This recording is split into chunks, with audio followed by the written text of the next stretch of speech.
Hey, Erica Wexler here with another video. Today I'm going to be talking about how to find inspiration when motivation is lacking. Try and find that spark again when you feel like your fire is burned out. I know for myself in 2018 so far, I thought, before this new year, I thought I was going to be creating constant new artworks and have all these brilliant new ideas. And actually, so far, it's been kind of the opposite. So that's why I'm going to share some of the tools that I use when I'm feeling kind of like my feet are dragging. So the first thing I would recommend doing to kind of help get your groove back is obvious, and that's look at other artwork. Look at other artists. The internet's a beautiful thing. You can go online, go on social media, and you can get inspired very easily that way. Not to say that you should copy someone else's stuff. It's just sparks of inspiration to bring to your own work. So if you like a certain part of someone else's artwork or how they did something, you can kind of apply that to your own artwork. And it's a great way to get inspired and get motivated. Another thing I do to get inspired again is to scour the internet for different reference photos and different images. If you have a good reference photo or a muse, goes a long way. I get inspired by different human figures a lot of times and dancers. For instance, my tree series was all inspired by modern dancers, and they were the perfect reference photo, and it sparked a whole series.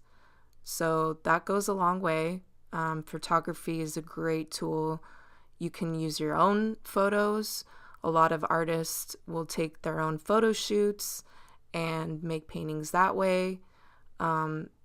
I personally like using my own photos for different parts of paintings, but I won't use a whole photograph and I copy it identically into a painting. I'll just use part of different photos that I've taken in nature, for instance, and use the sky of a different photo I've used, and then a different photo of a different person in another photo. You can do that with different stock images. The possibilities are really endless. A little tip for the images is to make sure that you save them into different folders for future reference.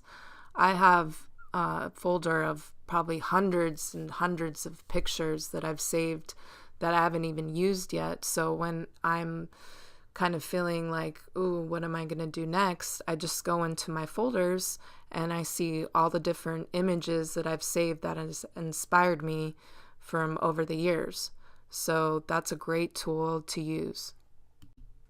Some artists that I'm currently obsessed with are James Jean. He does a lot of creative storytelling type of illustrations and paintings, and I go to his Instagram page a lot and I stalk it often.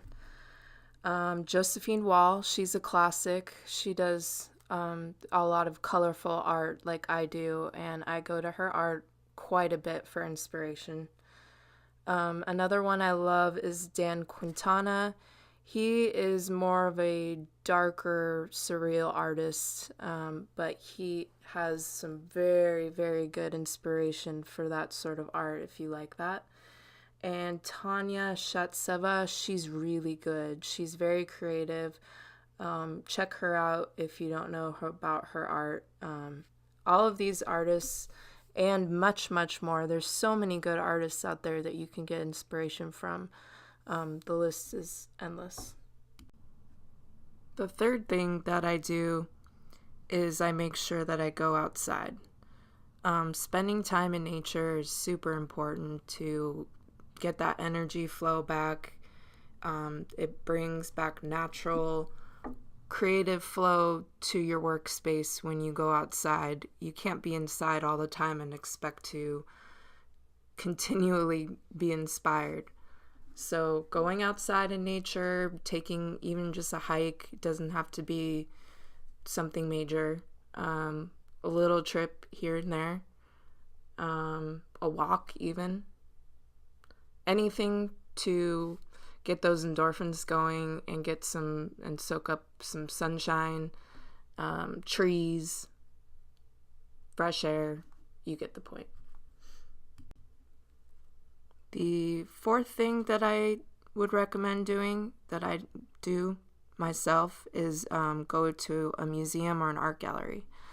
I love going to museums and art galleries. It gives you a new surge, new perspective on your work, looking at other work. And so I highly recommend going out and doing that. I love going to the Getty or MoMA or MoCA.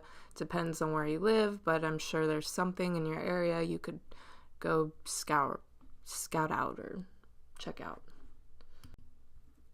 The fifth thing that I recommend doing is thinking about your own story and what's happening in your own life and how you could possibly apply that to creating a visual image.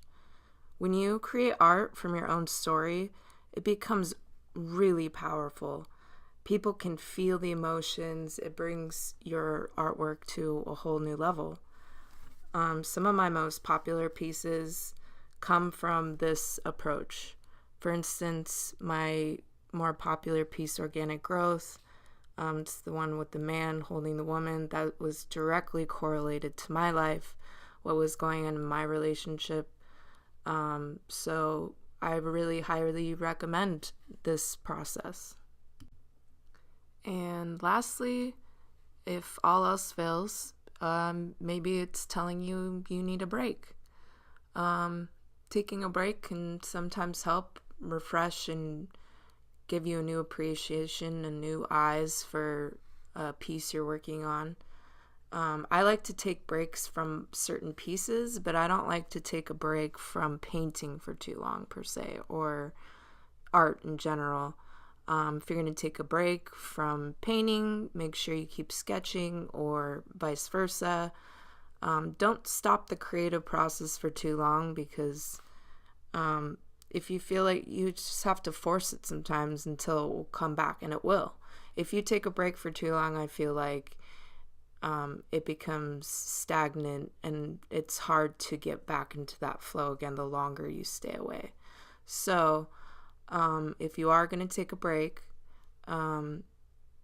just take a small one and try and do something else, like do pastels if you're always painter, or if you're always drawing, try painting, or if you're always painting, try doing more charcoal sketches. Mixing up the medium can sometimes really help.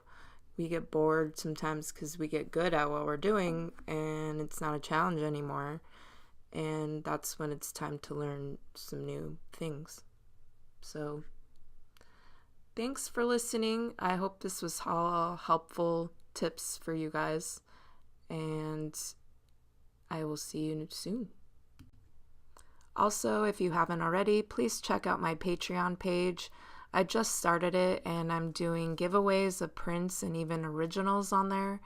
I'm also going to be posting other tutorials such as this and more insider look at my artwork and my process. So thanks, and I hope you guys have a great day.